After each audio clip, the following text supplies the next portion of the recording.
Thank you. And first of all, thank you to the Vice President for bringing us here today. Thank you, Secretary, for your leadership. And most importantly, thank you to the men and women of the National Guard. I think here's the most important point.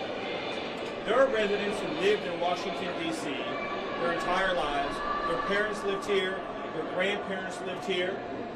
And they have lived for generations in intolerable conditions of crime and decay. There are parts of the city. I moved to the city 20 years ago. There are places where I've seen graffiti that has been untouched for 2 decades. There are homeless encampments that have made it impossible for families to use public parks and public recreation for as long as I've lived here.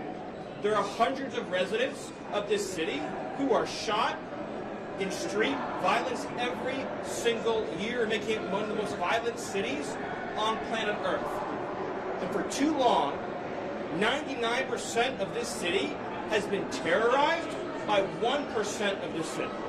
And the voices that you hear out there, those crazy communists, they have no roots, they have no connections to the city, they have no families they are raising in this city, they have no one that they are sending to school in this city, they have no jobs in this city, they have no connections to this community at all. But they're the ones who've been advocating for the 1%, the criminals, the killers, the rapists, the drug dealers. And I'm glad they're here today. Because me, Pete, and the Vice President are all going to leave here, and inspired by them, we're going to add thousands more resources to this city to get the criminals and the gang members out of here. We're going to dismantle those networks, and we're going to prove that a city can serve for the law-abiding citizens who live there. We are not going to let the communists destroy a great American city, let alone the nation's capital. And let's just also address one other thing.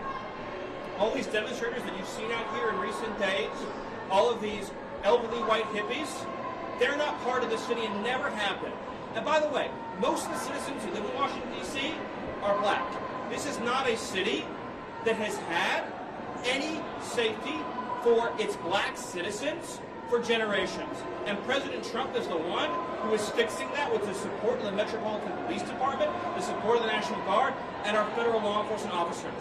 So we're going to ignore these stupid white hippies that all need to go home and take a nap because they're all over 90 years old, and we're going to get back to the business of protecting the American people and the citizens of Washington, D.C.